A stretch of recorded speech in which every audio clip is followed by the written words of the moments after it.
লেলিহান অগ্নিশিখায় পুড়ে ছাই হয়ে যাচ্ছে যুক্তরাষ্ট্র, কানাডা সহ ইউরোপের বেশ কয়েকটি দেশের লাখ লাখ একর এলাকা। কোনোভাবেই নিয়ন্ত্রণে আসছে না যুক্তরাষ্ট্রের বেশ কয়েকটি অঙ্গরাজ্যের দাবানল পরিস্থিতি। পুড়ে গেছে ওয়াশিংটনের প্রায় ৩৫,০০০, ক্যালিফোর্নিয়ার রিভারসাইড কাউন্টিতে প্রায় ৩,০০০ এবং কলোরাডোর আলেকজান্ডার মাউন্টের প্রায় ১,০০০ একর এলাকা। আগুন নিয়ন্ত্রণে কাজ করছে হাজার হাজার দমকল কর্মী। দাবানল নিয়ন্ত্রণে হেলিকপ্টার থেকে দেয়া হচ্ছে পানি, কিন্তু শুষ্ক ও রুক্ষ আবহাওয়ার কারণে নিয়ন্ত্রণের বদলে আরও বেশি এলাকা জুড়ে ছড়িয়ে পড়ছে আগুন।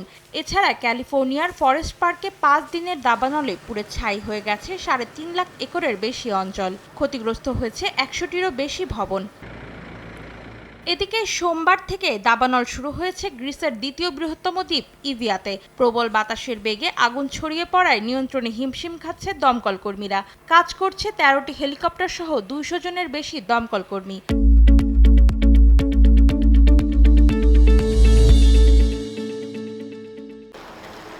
অন্যদিকে দাবানলের ভয়াবহতা ছড়িয়ে পড়েছে আলবেনিয়া, উত্তর মেসিডোনিয়া, বুলগেরিয়া, ক্রোয়েশিয়া সহ ইউরোপের বেশ কয়েকটি দেশে। পুড়ে যাচ্ছে আলবেনিয়ার উপকূলীয় শেনজিং শহরের বেশ কয়েকটি আবাসিক ভবন, হোটেল ও রাস্তাঘাট।